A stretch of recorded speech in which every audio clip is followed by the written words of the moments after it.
Alafia to each and every one. Salamta and blessed love. Honorable Priest Isaac here. It is with great joy that I am happy to announce to you that I have officially released my first ebook, Anno Ancient and Modern Revisited. This is the continuation process of our easy-to-read books. Within the pages of Anno Ancient and Modern Revisited, we take the time to show you the spiritual connection with the island of Antigua and Heliopolis in Kemet in Egypt, with the island of Antigua and the legendary continent of Atlantis. We also highlight Green Castle Hill, also known as Mount Anu, which is known as the Stonehenge of the Caribbean, with the countless of megaliths that align with the movement of the heavens. This is a must-read for all those who are students of the esoteric realms, astronomy, geology, and ancient sites. Of course, to get a copy of your book, all you have to do is to contact us at area code 1268-728-3162. Call, text, or even WhatsApp. Or you can email us at priestisaac27@gmail.com to get a copy of your ebook, Anno Ancient and Modern. It is an easy to read book, may appear light, but it is extremely heavy. Blessed love.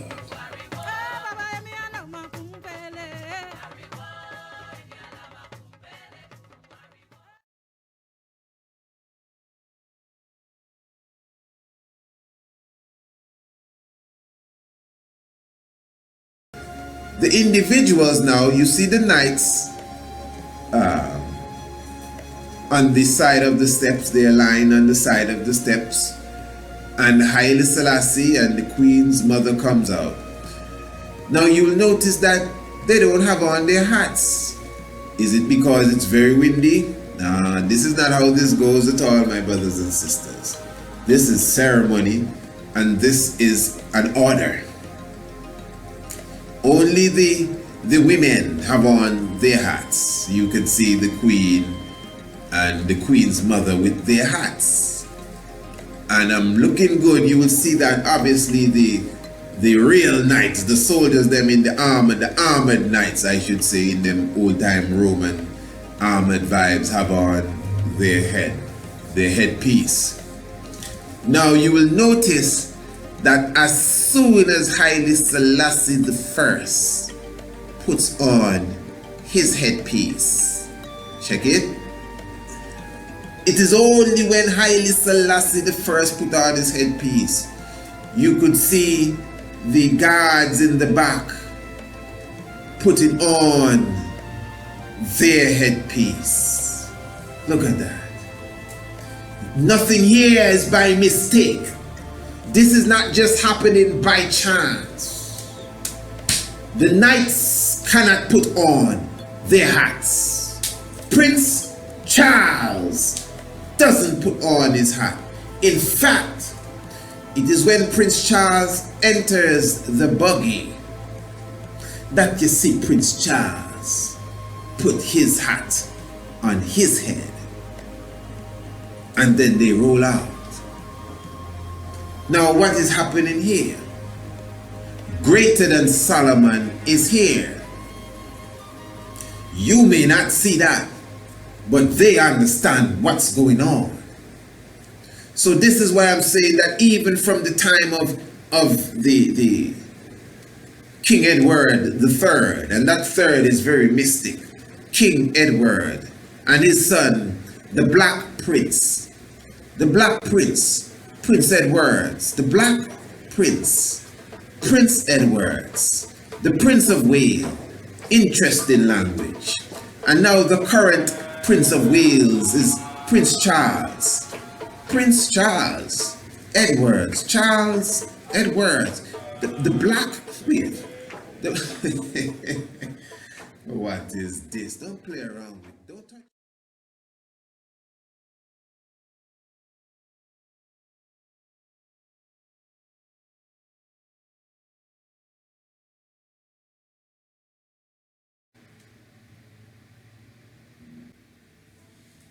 Astral projection is a conscious out-of-body experience that assumes the existence of consciousness, or soul, called astral body, which can travel outside the physical body throughout the universe. By leaving the physical body, the astral body can float and traverse across the world or observe the environment. Individuals who practice astral projection are aware of what's happening around them. The belief of astral projection as a real phenomenon, and not a fabrication of the mind, can even be supported by quantum physics, since, as quantum physics suggests, everything is energy and we are all connected. Having that in mind, separating your consciousness from your physical body to explore the fourth dimension, the astral realm, is something absolutely possible. Astral projection gives you incredible freedom. During an astral projection, you can do absolutely everything you desire. Flying over the world, visiting friends and observing them, going back in time, communicating with higher frequency beings, and even having astral sex. The possibilities in the astral realm are limitless. Many people believe astral projection as the ultimate evidence of life after death, and a solid proof for the hypothesis that other higher dimensions exist, and the fact that our consciousness is separate from our physical bodies and our... Exactly 1 minute after the hour of 7 o'clock, of course, the evening of the 25th day of June 2018. And of course, you're now into the shock of the hour, the mystic vibration. Remember, this is Radio Anu, radioanu.com, the international flavor. Of course, this is the universal spice. And obviously, the spice is definitely universal tonight, as we will be going into the whole aspect of the astral realms. Well, most so astral projection, or what they refer to as astral traveling. And of course, that introduction obviously would have definitely put some appetizers on the table for you, as we definitely look to go into such a realm. Once again, remember the Mystic Vibration, a program that comes to you every Monday, Tuesday, Wednesday, and Thursday at the hour of 6 p.m. sharp. Of course, you know, we definitely have our Key Swahili word of the day, and we are very thankful once again for the Honorable Princess Akesha Menin for the mighty Key Swahili word of the day, and of course, you know, news briefing and commentary. And we're definitely looking forward to have a new addition to the program very soon. Definitely, I will be telling you more about that as the time goes along on a scientific level, definitely designed for the young ones. But anyway, as we said, astral projection. And the bit that you heard there, coming from a documentary published by Universe Inside You, speaking about experiments proving astral projection is real. And what we're going to do, we're going to run through a bit of this documentation here, and especially the latter part, you know, giving us a good understanding of exactly what the whole thing about astral projection really is.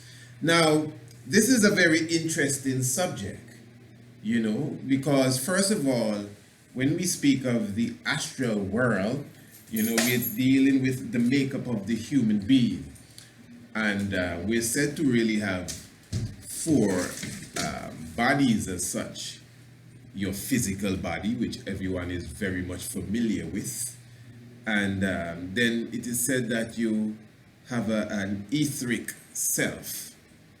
And this etheric self, although you hear about the ether and the etheric, but this etheric self is said to be, you know, very low when it comes to the whole, you know, the totem pole of these different worlds. It actually connects you to the higher realms. The etheric world connects you to the emotional self, and for sure, the astral self. The term astral, you know, just the term. And the thing is, when it comes to language, sometimes we just flip anything, a big word, something is wow. But you have to understand language. Anything with astral or as, it's just stars. You know, what do you call this stuff? Astronomy and, you know, the astral realms and astrology. So when it comes to your astral self, it is dealing with the self that is connected to the realms outside of the world that we live in. The astral self is said to be in the fourth dimension. As you can see, our physical selves, our flesh and bones exist in what is referred to as the third dimension. So some of us, most of us, I would say, we have never even thought about, thinking about, imagining or contemplating what the fourth dimension is all about. The fourth what? Man, most of us, we're not even concerned about the third dimension. We just know we gotta go and get the bills paid and make sure we get something in our stomach to eat, and everything else is okay otherwise than that, because we just dealing with what's in front of us. So the astral projection aspect of it now, from contemporary thought, and I would say that this takes place when a human being is asleep. When you're sleeping, when you've gone to rest. Basically, when you go to rest, you literally, if you can astral project, your being, your literal being, would leave this realm that you're in and visit the astral realm, where you now, communicate, I would suppose, with the ancestors and with the other different spirits, whether it be good or evil out there, in this, this dynamic experience. Now, I'm just running over these, thoughts as such, because I don't want to try to begin to give you my direct outlook on this whole thing as yet. Because if I start, I'm going to just take the program. And I want us to listen to this documentary first. Not all of it. And I will come in from time to time just to make, certain points clear. But I want us to get this first. And then I think I'll come and put in my, my silent time. Let's go. Astral projection is a conscious out-of-body experience that assumes the existence of consciousness, or soul, called astral body, which can travel outside the physical body throughout the universe. By leaving the physical body, the astral body can float and traverse across the world or observe the environment. Individuals who practice astral projection are aware of what's happening around them. The belief of astral projection as a real phenomenon, and not a fabrication of the mind, can even be supported by quantum physics, since, as quantum physics suggests, everything is energy and we are all connected. Having that in mind, separating your consciousness from your physical body to explore the fourth dimension, the astral realm, is something absolutely possible. Astral projection gives you incredible freedom. During an astral projection, you can do absolutely everything you desire.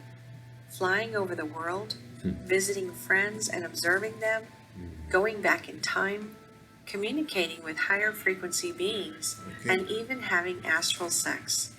The possibilities in the astral realm are limitless.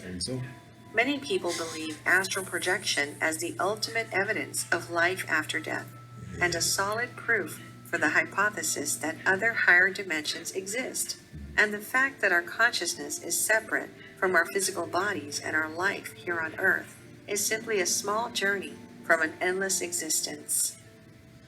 Although many people struggle to achieve a successful astral projection, rest assured that absolutely everyone has this ability in them, and everyone can successfully achieve an astral projection.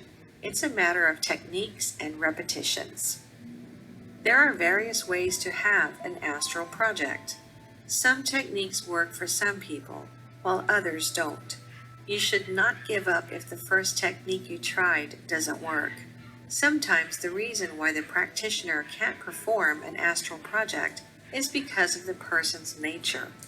There are many ways to remove frustrations, which are usually one of the most common causes of unsuccessful projection. Be patient, and you will definitely be able to do the astral project. Here are some of the best ways to practice astral projection. Now, before even going into that part of this documentation, you see, when it comes to this situation now, let us be clear. This is a very serious affair. Now, there are those that are, supposedly, you would say, professionals within the whole aspect of astral projection. You have those who understand the science of it, and many ones would tell you, I want you to listen to me good, my audience, anyone that's listening, and many ones will tell you that everybody and everything astral projects. And when I say everything, I'm speaking of, the animals, maybe even beyond that too. But I personally, I would not tell anyone that I have the technique to look at a sleeping person and tell you if they're astral projected or not. But apparently there are those that have that sensitivity, and according to them, this is something that you do. Really, this is something on a very base and ground level, on a ground level. This is something you do every time you sleep. Everybody. Now, as I said, that's on a ground level. Now, do you know that there are some people that have vivid dreams? Vivid dreams. And they have them every single night, or whenever they go to sleep. And then there are some people that can hardly remember what visions or dream they had the night before, or whenever they went to sleep. In fact, there are people that some of the more vivid of dreams actually come when they take that little nod off, especially in the middle of the day, and you get a little 10 minutes. Man, a whole story flash between you, before your eyes, and the amount of things. But these same people, they go and they wrap up 9, 10 o'clock in the evening, and they wake up 5, 6 in the morning. Hey, what did you dream about last night? Dream about? I can't remember having no dream. But the reality is, you're a living entity. Although Solomon says that sleep is the brother of death, but you are alive. You're breathing, you're inhaling, you're exhaling. All the components of the organs and everything is at work. And so is your brain, and so is your mind. So really, no matter how much you try to clear your mind to learn how to Zen meditate, you really don't stop thinking. I'm sure you'll say, oh no, brother, I can shut off thinking. Okay. How did you know that? What, is there a point where you said, okay, everything is gone? Yeah. Well, you're thinking, the fact that you're thinking that you ain't thinking about nothing. But there's obviously a level where you can clear your mind, just to use these terms. But my point is that even when you are asleep, because asleep is much different in my book than being at rest. Hear me good. So, but even when you're sleeping, because sleep, just scramble the words, you get the word spell. Not spell A, B, C, and C-A-T, cat spell, and all of that is a spell too. All of that is a spell. But that's why we say we rest, because we know sleep is a different thing altogether. And you may say, no, you're playing around with them words. No, This conversation requires an understanding. This conversation requires a comprehension between sleep and rest. Okay. And crash out, boy. Crash out last night. Yeah? That's where you crash out. That shows you you're astral projecting, man. You're flying and you're looking down. That ain't the time to crash, brother. Or sister. Boy, me knock out. You knock out. You know? And this is why, even as Bobo Shanti, I must always bring these things to the forefront, you know. And you have to put everything together over time to see what I'm saying, you know, man. But even as Bobo Shanti, you know, there's a specific way that we rest. You know, some of my brethren say, man, you can't be spilling everything on the YouTube. I ain't spill a thing up to now. You know? But that's what knowledge is for. There ain't no secret society, is it? Yeah. Young Prince laugh. Remember, you know, His Highly Selassie Mason is available. Definitely, it is our first video lecture in a series of video lectures that we'll be doing every month. So, and next month specifically, we definitely will be going into the movements of the age, the Pisces age and the Aquarius age, and we'll be answering the question, what age are we really in at this very moment in time?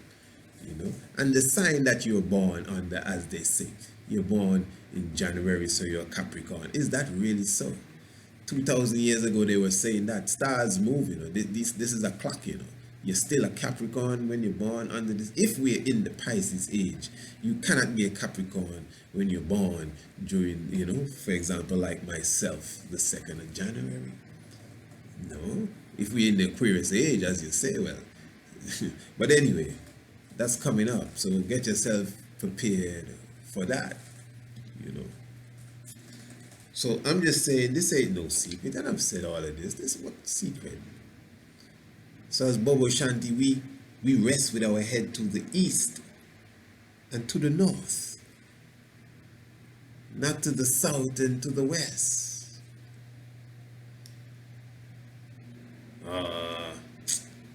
Them something me can't take, you know. Them kind of something, them I want, need. Boy, we need business is what we need. We need business amongst ourselves. Well, you know I agree with that too. What's wrong with your head?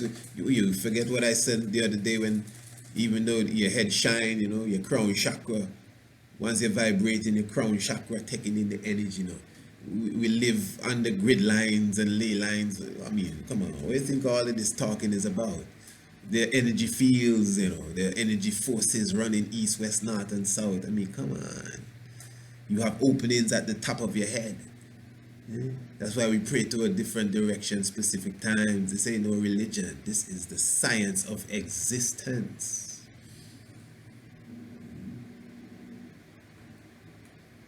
So I'm just saying now, and I'll get into the rest pattern a little more.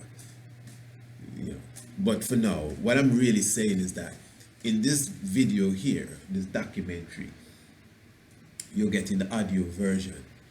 They will be giving ways that they think an individual, you know, can do this act of astral projecting. And I considered to myself, if I would want to, you know, as they would say, play all of this. But it's a very open documentary. As I said, you yourself can go and watch it, you know. And this information is just out there. But I'm just showing you, as even the narrator would say, it could be dangerous. That's what I'm saying. That's the point I'm getting to. Even the narrator in some parts of the documentary telling you, you know, it's kind of dangerous, because they're going to be explaining to you how you could astral project. You know, how to think and what to do and how to rest yourself. Yeah, that's what I'm saying. And remember, we did a documentary when we were speaking about the same resting, and some of us, we like to sleep on our belly and curl up like a dog and all of them things there. I mean, it's nice and comfortable. But that's why you see the ancient Kemetic kings and the Kemetic queens, and in general, you see them buried with their arm a specific way, and they buried on their back and all of that. Most ancient high people, they rest on their back. Certain religions, either their back or their right side, I think, not on their left side. You might say just spookism and religion, but they'll tell you about certain fragile organs on the left side, you know.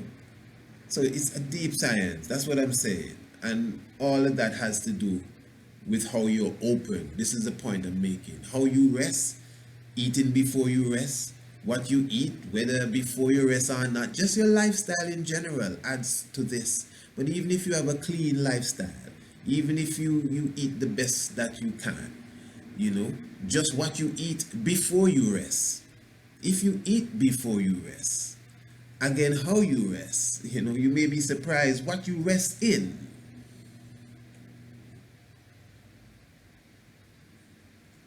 The lighting system, if any, all of this is key to what happens when you quote unquote doze off, when you start to seize, when the Sandman comes. All of them phrases, you have to wonder what they're talking about, because something going on. So-called sleep is one of the highest stages of meditation. You are meditating there. But we just knock out and crash and lose all consciousness until we wake up the next day. I'm telling you. So every time you sleep, you lose the essence of what really should be happening. It's not sleep. We're so lazy, we want to go sleep. Just put the physical goodie to rest and let's go and do something else. Yeah.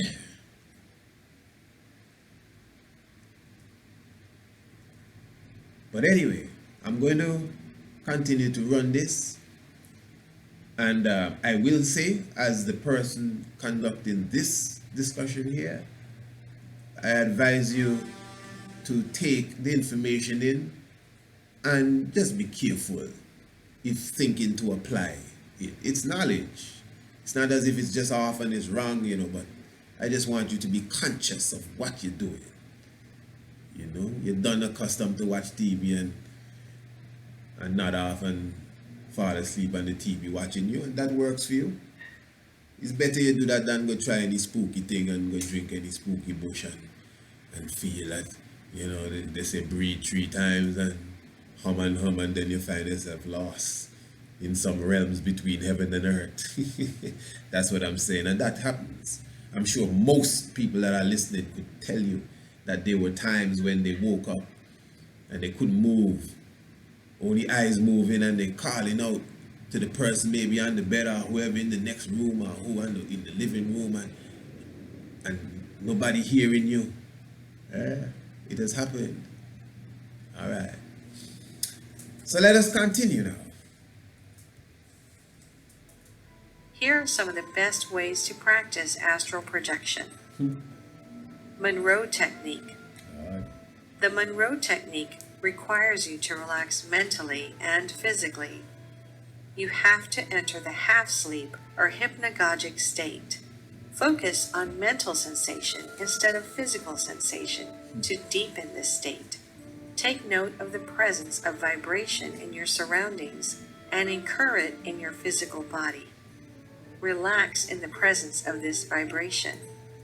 This will help you to gently jiggle your consciousness out of your physical body. Focus on leaving your limbs and torso. Do this one at a time. Focus on floating out of your body. Rope Technique. Listen to this one. The rope technique requires you to relax your physical body by picturing each muscle. From this form of relaxation, you have to enter a vibrational state. Think of a rope dangling above you and use your astral body to hold on to the rope with both hands. Start to climb the rope, while imagining reaching the ceiling above you. Once you're aware of the exit of your physical body, you can explore the astral plane. Hammock Technique. The Hammock Technique is not only a good relaxation exercise, but also an easy way to perform astral projection, as it's based on simple relaxation and breathing techniques. Lie down and focus on the breathing process. Breathe at regular intervals. Your breathing should be deeper than usual. Hold your breath for a few seconds, and depending on your degree of concentration, your body will begin to relax. And listen to this. Your mind will be clear from any interfering thoughts. Imagine yourself resting in a hammock as it sways from side to side. Allow your body to fall asleep, but try to keep your mind awake. Continue this process until you can feel the vibrations, which are the main signs of the beginning of astral projection. It is. You must be fully aware of these vibrations and the changes in their intensity. When you start to feel tingles, rapid heart rate, vibrations, and buzzing all over your body, you're just seconds from separating your astral body from your physical body. You will also begin hearing various waves, frequencies, and sounds from the astral dimension. Continue concentrating until the moment of complete separation, which is when you're able to see your physical body from above. Stretch out technique. This technique is one of the easiest ways to separate your astral body from your physical one. It requires you to visualize your body stretching out in a certain way. You have to lie down and close your eyes. First, visualize your feet stretching out and becoming larger by a few inches. Once the image of your feet being stretched out is clear, you should stop and then let them go back to their usual size. Concentrate on your head and repeat the process. Go back to your feet again. Repeat the same process.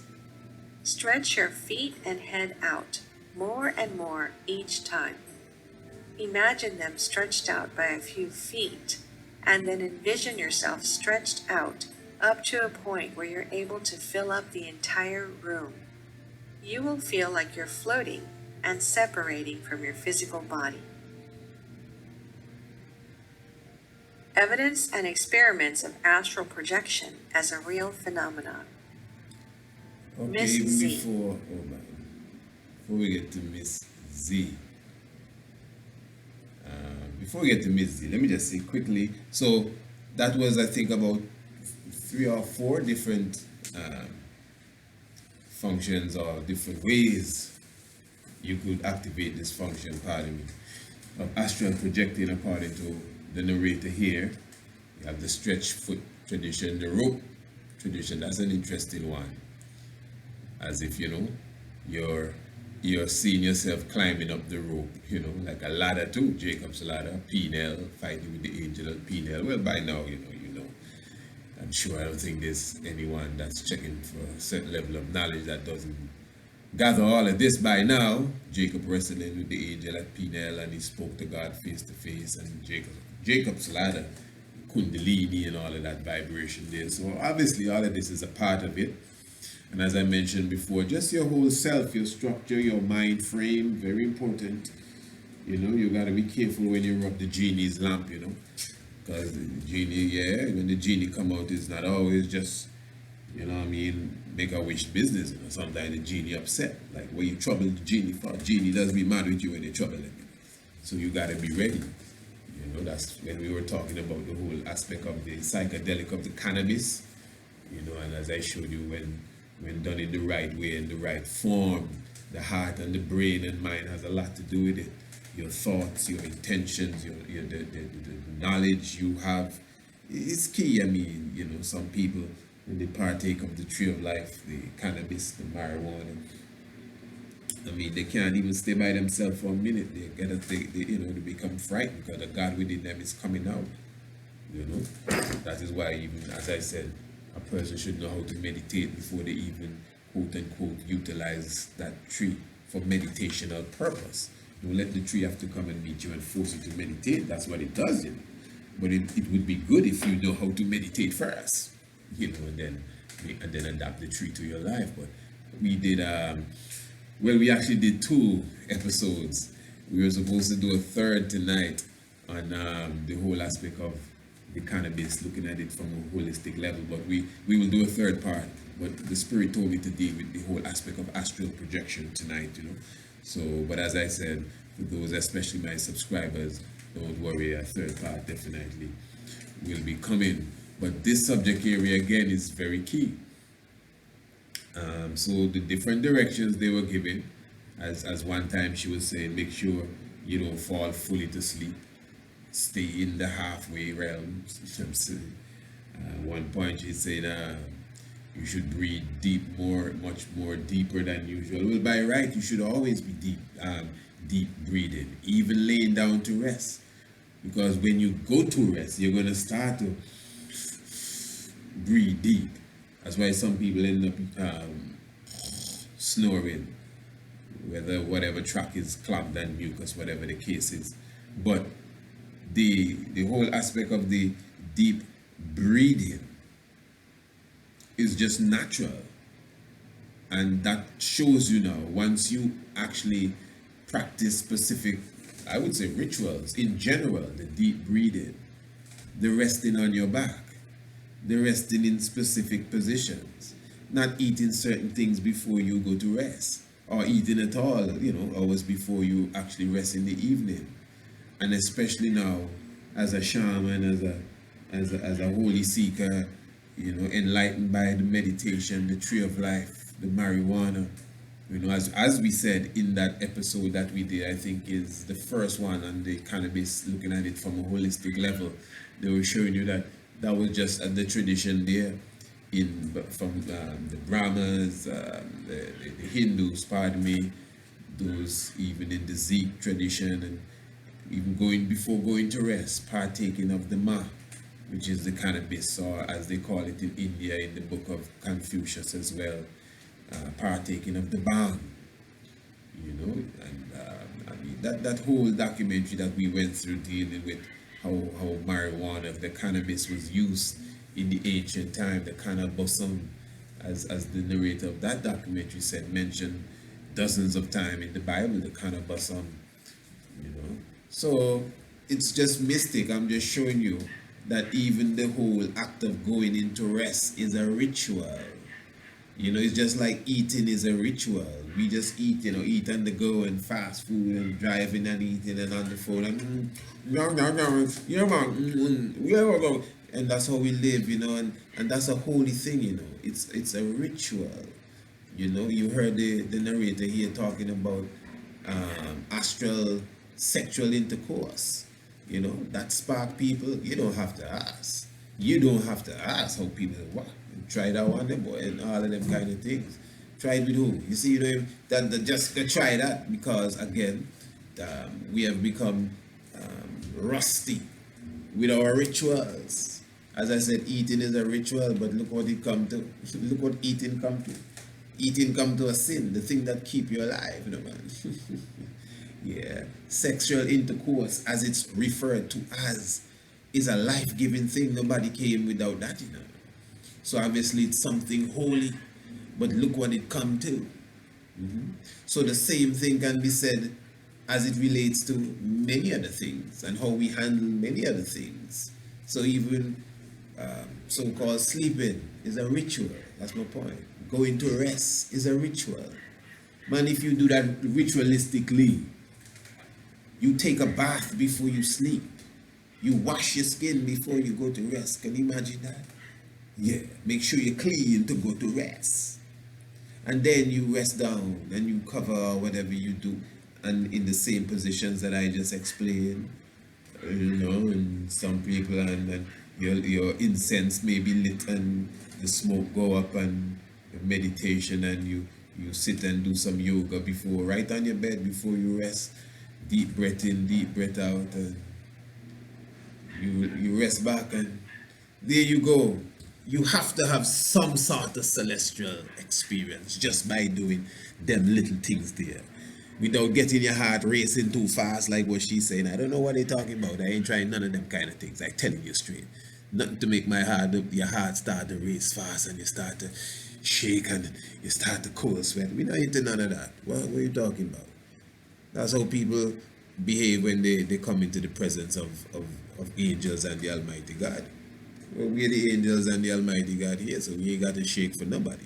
You see what I'm saying? All of them shaking thing and your heart beating fast, them crazy experience. That's my point. You don't have to get lost, No disrespect to the makers of this documentary, You see.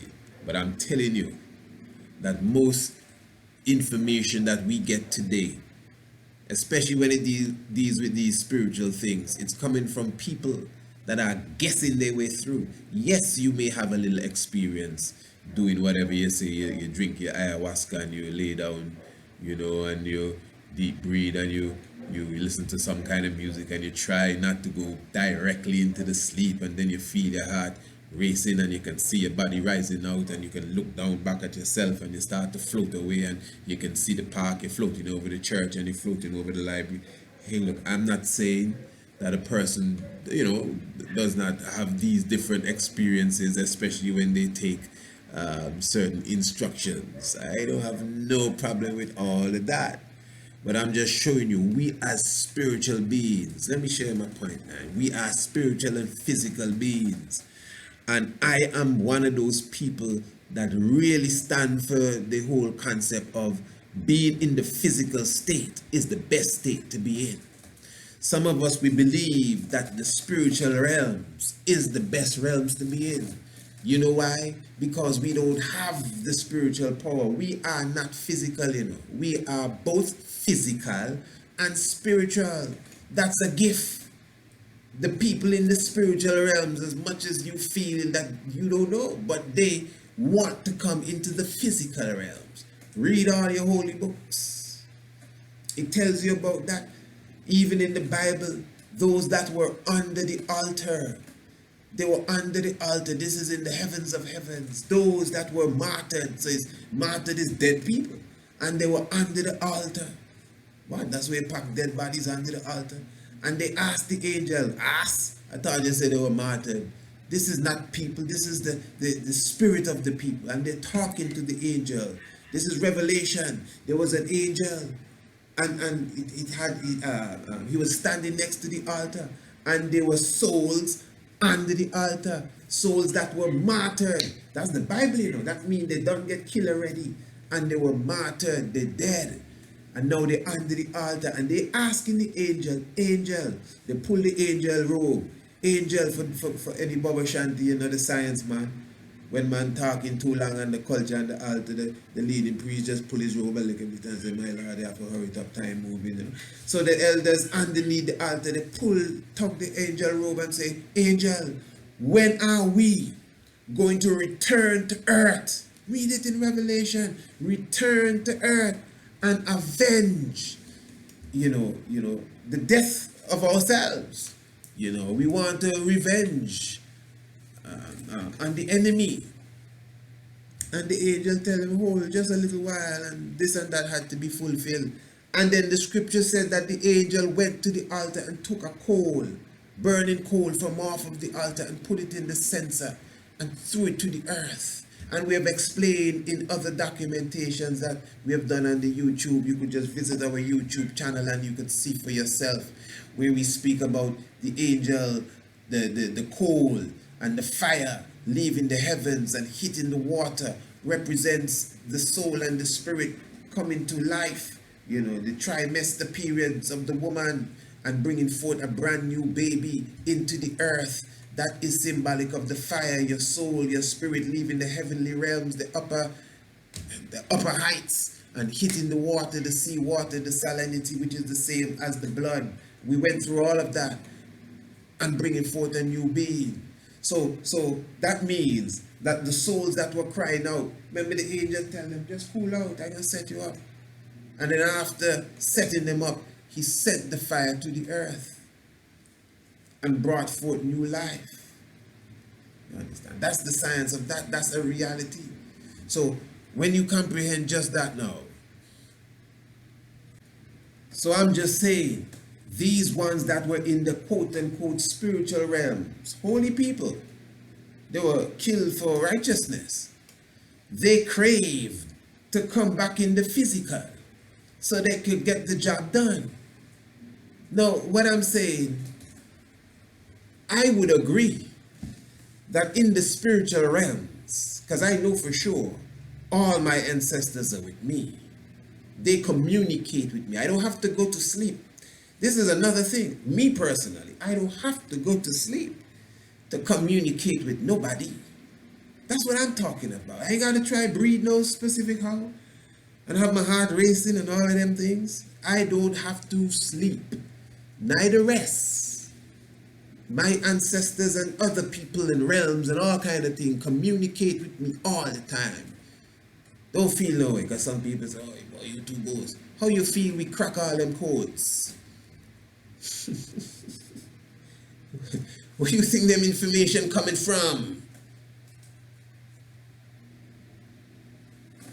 So I'm just saying that when you are in the physical realm, listen to me, when you are in the physical realm, you have power over the spiritual and the physical. You just have to learn how to deal with the spiritual. What you want to tell me? Because you're in the physical, your spiritual powers come down?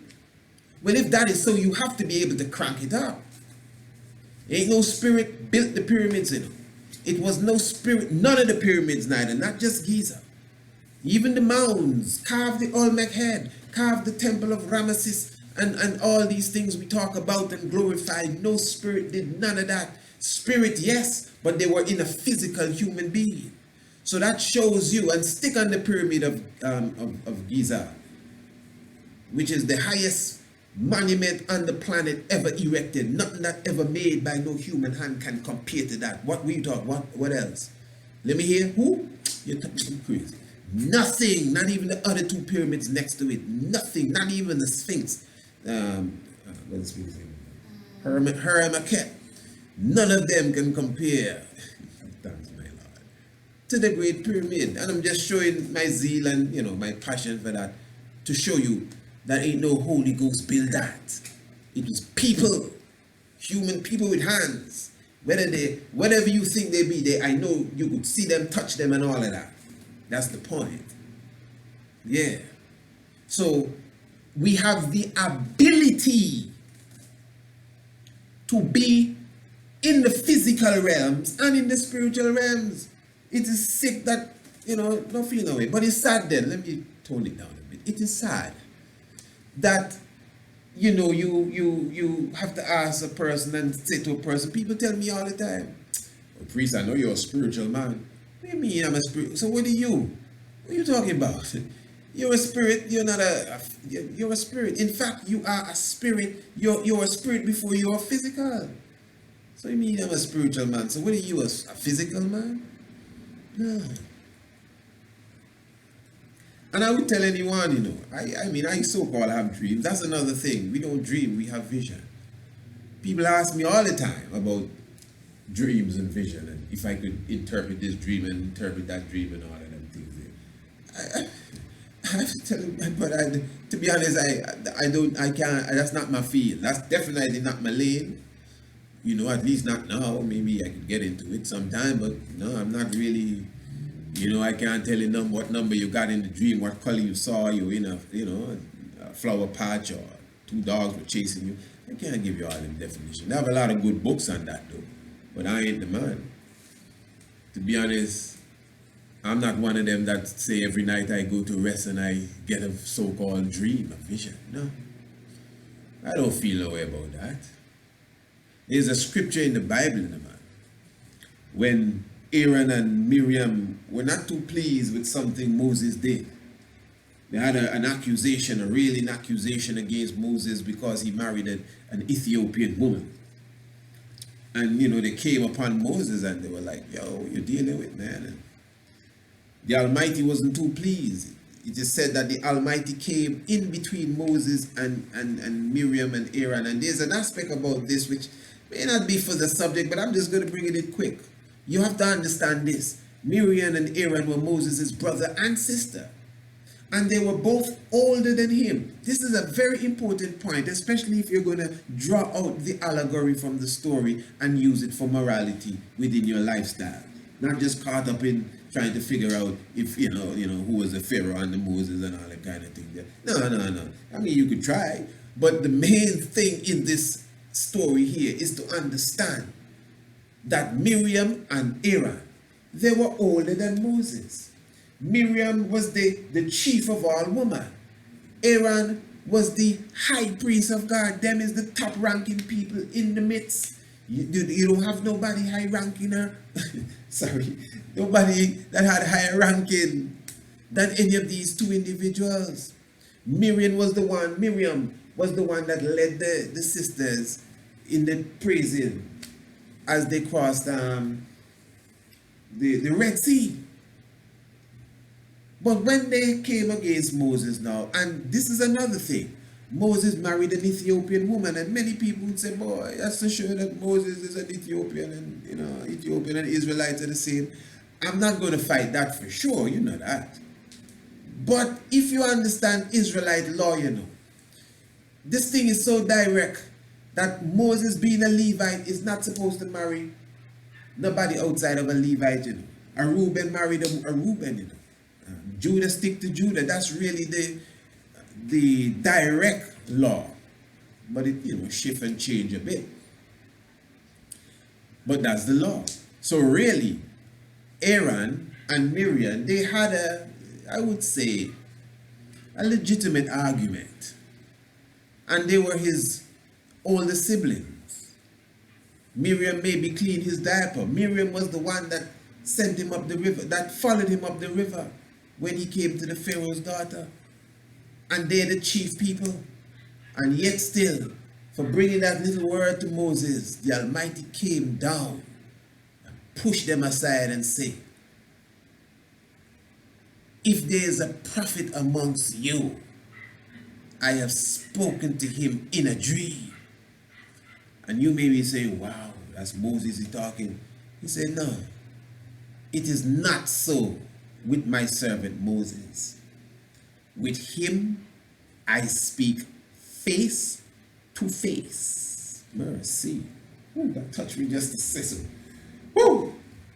Here we ask them, the man, were you not afraid to speak against my servant Moses? Hear that, the man. Were you not afraid? Aaron and Miriam, if Moses wasn't there, they would be the gods. They were nobody else amongst them except maybe a Joshua and a Caleb that could compare to them high-ranking elders. Miriam and Aaron. And yet still they were all the brothers and sisters of Moses. Check the vibes, it's very symbolic, as if they did had ranks in all aspects, even on a family level. Because he's the elder brother in the family, Remember, we're dealing with African culture, but yet still, the Almighty come in between and ask them if they were not afraid to even bring up this, whether it's true or not. This is Moses. And hear what he says. If there's a prophet, I spoken to him in a dream. But not with Moses. With him, I speak face to face. And this is why I personally, I know, some people, as if they want to mock me. So I said, boys, to be honest, sometimes I don't even remember them dream. I just dream, boys. Sometimes I go nights, I just wake up and move. That's me. I tell you the honest truth. And people laugh. Yo, boy, every night I have a dream. Every night. And I can see it clear and this and that. That's good. Don't feel no way. If there's a prophet amongst you, yes, that's good. I've spoken to him in a dream. That's nice. But it's not so straight up with my servant priest Isaac. I telling you, I ain't saying not like if I am no Moses. Don't get me wrong, I know some of you quick. I'm not saying I'm Moses. I ain't saying I bet no nobody. Please, please. I'm just very sure of myself. Trust me, to the peak. And it could be with you, and I hope it's the same with you. If not, don't feel no way. But I am telling you, I speak to the Almighty face to face. I don't have to go to sleep. I don't have to lock off the light. I'm telling you straight. That's the level that we are on as a people. So we ain't gotta deep breathe. Deep breathing is a part of it, you know, but it should be a part of your life. You know, and your heart racing up and you don't need none of them spooky vibes. This is what I'm telling you. I know people that practice a lot of, vibes, especially going to sleep and trying to go into some kind of realms. And sometimes they have to call in the middle of the night, and cold sweating, and they need help, and you have to tell them, well, drink a little ginger tea, trying to astral project. And I'm just telling you what I know. So that's why I was very sensitive in expressing that, and that's why I have to let you know, man, this is a lifestyle. Don't get me wrong. I'm not mocking nothing, I just explained, there's a realms, of levels then. When you go to so-called sleep, there is realms, there's different levels when you go to so-called rest, of course. So I'm not, different vibration and different entity and different experiences, of course. And I'm not telling you to neglect it or negate it or pretend it's not there. Work on it. It's there. It is there. But work on yourself when you're awake first. Don't put too much emphasis as if it's better to be in the spiritual realms. That's why some people kill themselves, because technically we tend to believe really it's better when you're not alive. So this is a deep thing, and you're always connected to your physical self, because remember, it doesn't disappear. It disappears to the naked eye. But when you return to the dust, when you return to the gas, remember you are made up of gas and liquid and all kind of things. There's no human being that has died, that has gone anywhere. Their body is still here. Man, you put somebody, not kill, but you take a dead body and you just throw them on the ground. Oh my, why would I think you have to kill somebody? That's not nice. But anyway, you put a dead body on the ground, even if it's an animal then. Why do you have to say animal too? Why do you have to say that? What's wrong with an animal? You put a dead body on the ground, man, and leave them there to rot away. They don't go nowhere. They're in the earth, they're in the air, they're in the moisture, they're there. Everybody is still around, even the physical. It's there. It has gone down to, a minute formation of gas and particles, but they're still around. That's how deep this is. And I'm just getting your mind ready in case you want to try the rope up technique tonight. Just to understand, don't negate the physical self. All right. I want you to hear this part. In 1966, Dr. Charles Theodore Target invited a young astral projector known as Miss Z to join a series of experiments in the sleep lab of the University of California, Davis. The experiment lasted 4 days, wherein the projector tried to exit her physical body while being connected to different devices that evaluated her physiological conditions. Listen good. It was done to identify a quasi-randomly produced 5-digit number placed about 1.5 meters above her head. According to Miss Z, from Monday to Wednesday, she saw the clock while drifting out of her body. The devices displayed strange brainwave patterns during the times she stated. There was also no rapid eye movements observed. The projector recognized the target number on Wednesday night. The number was 25132. Stuart Harary. In 1977, Duke University's Stuart Harary and Robert Lowell Morris performed an inventive experiment.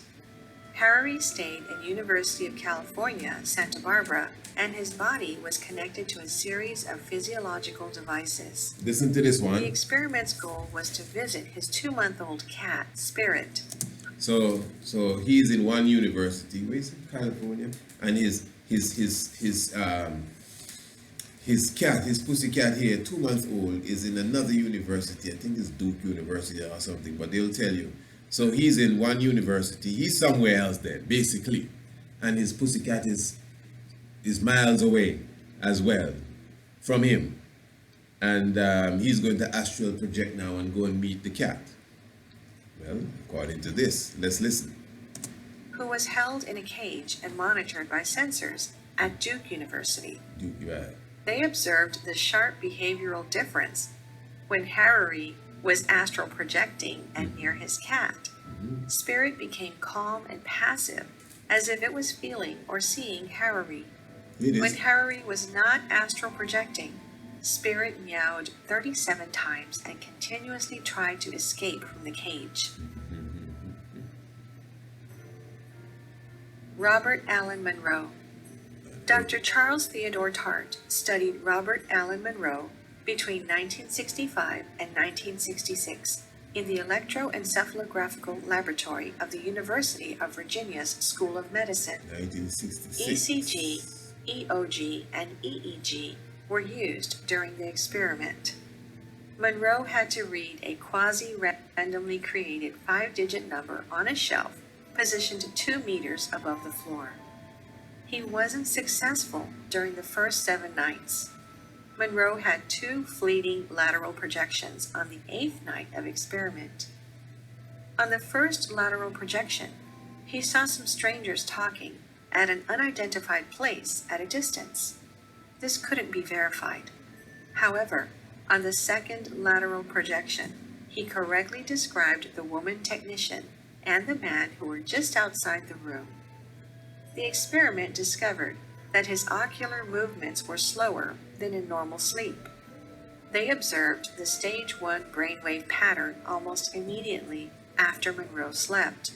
This stage usually happens after 80 to 90 minutes of sleep without any dreams, so the event was extremely rare. Projective Field. Projective Field, an experimental research project that focuses on OBE, brings dozens of individuals who practice astral projection together for a weekend of 8 OBE attempts.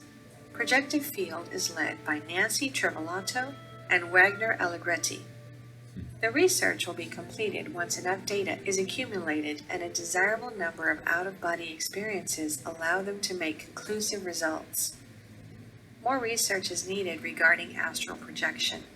However, the ultimate proof and understanding can only be achieved through a person's accumulation of personal out-of-body experiences. No. So obviously now, more research needs to be done, but it's obvious that there are those that appear to have mastered this craft.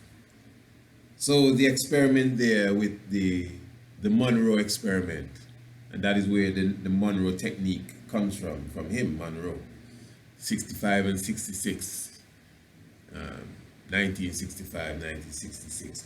So what they really did, they put a specific number, 5-digit number, let's just say on a shelf, and he did not see the number, and he went to sleep, and he was supposed to astral project, and this is real astral project now, this is not just no mind thing. He's supposed to come out of his body and float above the number and read the number. So when he wakes up, he could tell the brothers that, well, this is the number 14466, whatever. And he said for the first 7 or so nights, he did not reach to that height. He did project, but just a little bit above. So on the 8th night now, or the 8th attempt, he saw the number and even went as far as to explain other things that were happening outside of the building that he shouldn't have been in a position to see, because he astral projected. The brother with his cat, miles away from the cat. When he's not projecting, the cat is frantic and trying to get out. When he projects, he says he's going to project and go and check his cat. So he's an ace at this one now. And he go and visit the cat. And when the cat now, when he's supposed to be there, he's standing still and humble as if he's there. So you would assume that he has visited the cat in the astral realms, and the cat now, being a feline, would more than likely have certain senses that human beings have either lost or just don't have. And that's why in the Bible, the donkey saw the angel when the fella that was riding the donkey could not see the angel. You know, he beating the donkey and beating the donkey even at the end up and talk and tell him, yo man, what happened to the man? You see, an angel is in front of me. Say, huh? And the angel had to talk and say, man, if it wasn't for this donkey, man, I would have taken your head off long time. You check it. Samson killed people with a donkey jawbone, which I really believe is more symbolic of words. You know, because the donkey jawbone, the donkey talk in the Bible, and the donkey, there's a story that you find in Waldeba about the saint Xavier, and the saint himself was it's our Saint Samuel, whoever it was, and the donkey that was eaten by the lion. And when they came, the lion, the donkey spoke to them. The dead donkey, you know, according to that tradition, spoke to them. So I find it mystic, you know, this whole donkey speaking science and the donkey jawbone, but that's on another level altogether. But I'm just showing you now that whole, you know, the whole comprehension of the animal seeing the spirit and the cat seeing the astral projected man. You know, it's just an understanding wherein obviously those who were doing the experiment, they didn't really see anything. They just had to take his word for it that he's astral projected now. But they observed the cat, you know, and how he behaved. So, you know, what I would have hoped that this whole episode would have done is to open our minds towards things of the unseen, and in many cases, things of the unknown. This is why now the subject area is so important, to at least furnish the thought, to go a little beyond what just meets the eye. Because some of us, that's how we live, you know, what's just in front of us, and what's going on television, and what's going on in the news, and we think that is reality. And there's a greater reality that, you know, so far, that is so far beyond this. And it's sad that some of us, we can only contact that reality when we go to sleep, when that reality is always awake. Whether you asleep or awake, that same astral reality is still around you. And it's not as if you really go anywhere. It's that you become aware of where you are. And if you're a true spiritual being, you are already everywhere. Because the spirit is not inside of you, you know. It's not as if, like no disrespect, that same astral coming out of the body. Man, what you call that movie there? Who Framed Roger Rabbit? When they were killing the weasels. Is Roger Rabbit? Yeah, and they throw them in the Doom and them fellas there, throw them in there, that green stuff they made, I can't remember what they call it. And when they were dying, you see the spirit coming out of them. One of them were even trying to hold back his spirit and say, oh, come, and give up the ghost. I mean, I always say your spirit is not necessarily inside of you, you know. As like it's inside your body. There's a life force that's running your body. Yes, you're goody, obviously. You're an electrical being. And your spirit represents the life. But life is a very universal thing. And in the same way that you go to sleep and you dream, you project somewhere, even in your mind, and the dream seems so real. You would be surprised that right here where you are, this life you're living is another projection of you from somewhere else. I'm a strong quote unquote believer of that. It's as if your dream, this is like a dream then. Right now, you're actually being projected from somewhere else. And how you could stand on that is, again, your soul and your spirit, they're not necessarily inside of you, as if you can put your hand in your mouth and pull them out. They dwell in you. But where are they? Where exactly is the soul? I know the pineal gland is the seat of your soul and all of that, because everything must radiate within this physical being. But I'm showing you there's a higher realms of yourself. I mean, we have parallel worlds, man, that we can get into. Parallel worlds, different dimensions. These are things we've done programs on, obviously. And the parallel world is a reality, and that's just one level. So I'm saying your true essence, your true existence is much more than the thing you see when you look in the mirror. Even your brain, your mind, and whoever you think you are is minuscule to who you really, really are in this universe that exists. The kind of power you can tap into, awake or asleep. That's what I'm trying to tell you. Don't try to wait till you're dead. Because them that dead and gone, hoping to come back to see if they can do something with both physical and spiritual. You have both physical and spiritual. And don't feel the physical bringing down the spiritual. You can tap in and rev up just like any holy flying angel anywhere else. Yeah. So give thanks. Your astral self. Get in contact with your astral self. Get in contact with your astral self. And when you do, you don't have to necessarily go to sleep to project there. Because you're naturally in contact with your astral self. Yeah. Give thanks. Life giver. Keeper of life. Holy Emmanuel Selassie, Jah, Rastafari. If you know your Bible and you do not know your history, the knowledge of your Bible will definitely become a mystery. And remember, let me just say that we are bringing out a new ancient and modern e-version. E-version. So this is our official first ebook. Our official first ebook is definitely looking to hit the World Wide Web in a few days. Anu Ancient and Modern, revisited. Some of you may have already had a copy of Anu Ancient and Modern. Well, we have revisited it, and we have really turned it into an ebook formation. Plus, we have added a few extra spices to spice it up. New cover, new pictures, everything. Anu, Ancient and Modern, revisited.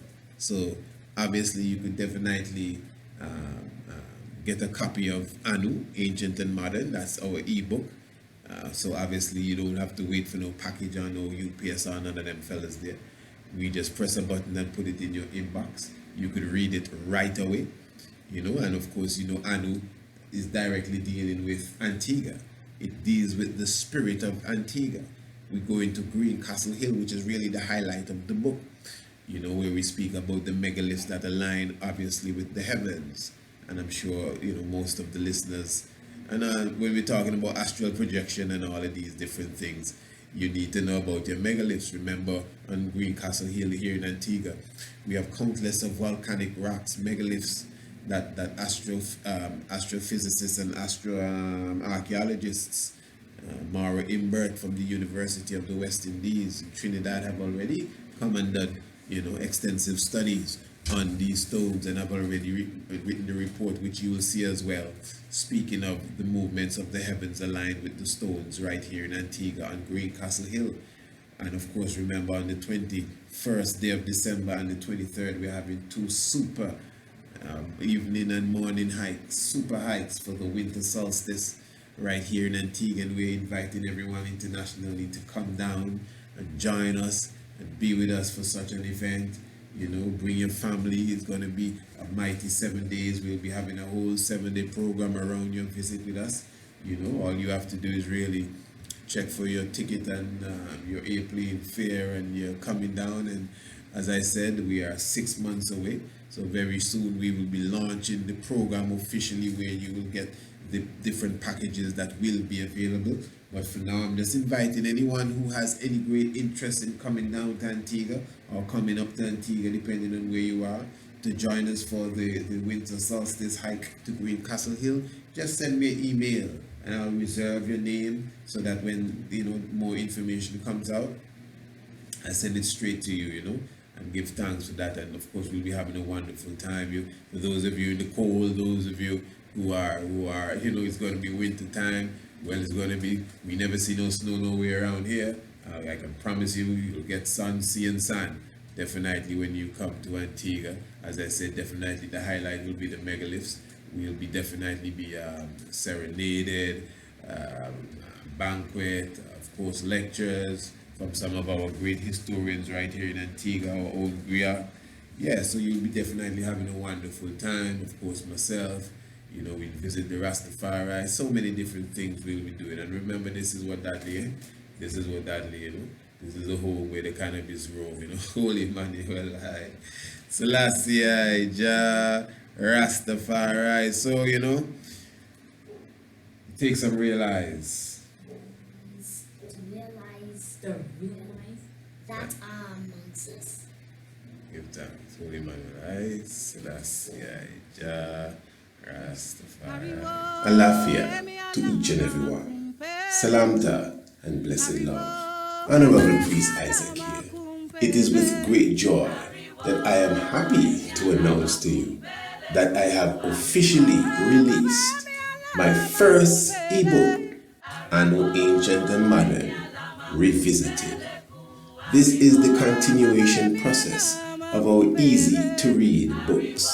Within the pages of Anno Ancient and Modern Revisited, we take the time to show you the spiritual connection with the island of Antigua and Heliopolis in Kemet in Egypt, with the island of Antigua and the legendary continent of Atlantis.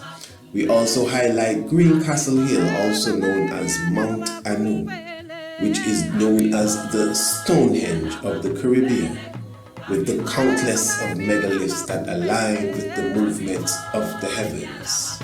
This is a must-read for all those who are students of the esoteric realms, astronomy, geology, and ancient sites.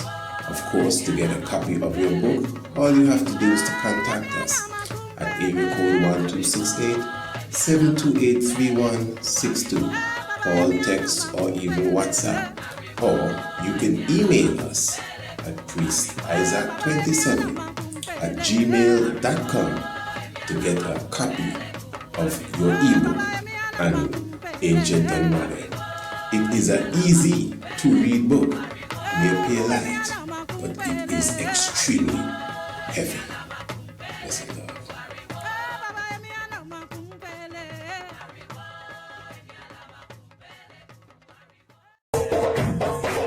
Subscribe to the Mystic Vibration Shock of the Hour program today and receive our nightly show immediately after each and every broadcast.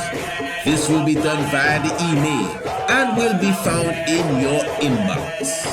For the small price of only 50 United States dollars, you will receive almost 20 hours of raw information, knowledge, research, and scholarship on various subject areas and topics that are necessary to be addressed at this time. In addition, all subscribers will receive our monthly video lecture series, which has a value of 20 United States dollars. They will receive the video lecture for free that is related to the month that they are subscribing for. To subscribe, call or WhatsApp 1268-728-3162 or email priestisaac27@gmail.com. The Mystic Vibration is a program that is every Monday to Thursday at 6 p.m. sharp Eastern Caribbean time on Radio Anu, radioanu.com.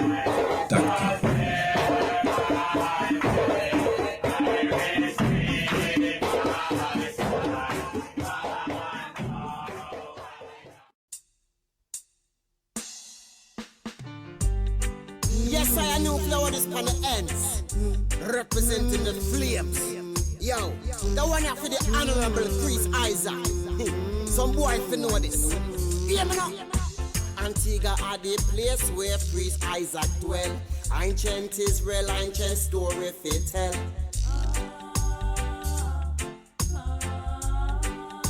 Yes, yes, up a Lalibela where the monk them a dwell. With them mescal, them a broke evil spell.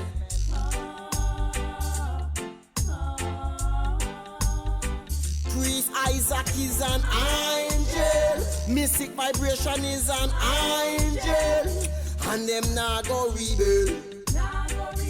In a Zion where we dwell. When we broke for them spell. Priest Isaac is an angel. Yes, he's my angel. His foundations in the wall of mountain. Priest Isaac on the wall of mountain. Him block a reverence on the wall of mountain. Him chant a psalm on the wall of mountain. But never hesitate for yell the king. I take a Isaro Einin. So proud yes to be an offspring. Mystic vibration of the people them a sing. Angel, mystic vibration is an angel. And them nah go rebel. In a Zion where him dwell. When we broke for them spell. Priest Isaac is an angel. Yes, he's my angel. Priest Isaac is an angel. Mystic vibration is an angel. And them nah go rebel. In a Zion where we dwell. When we broke for them spell.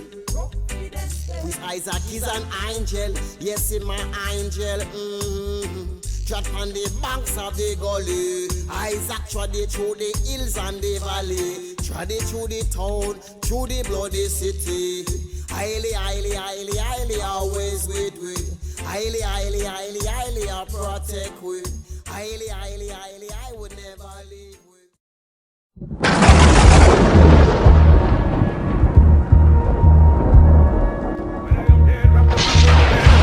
Around me, for in the new life I shall rise up with God's grace of blessing to lead the millions of the heights and the triumph that you will know.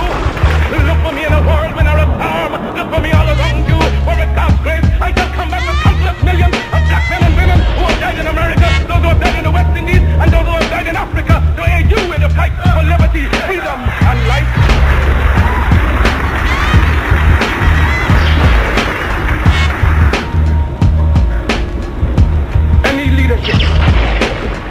That teaches you to depend upon another race is a leadership that will ensue.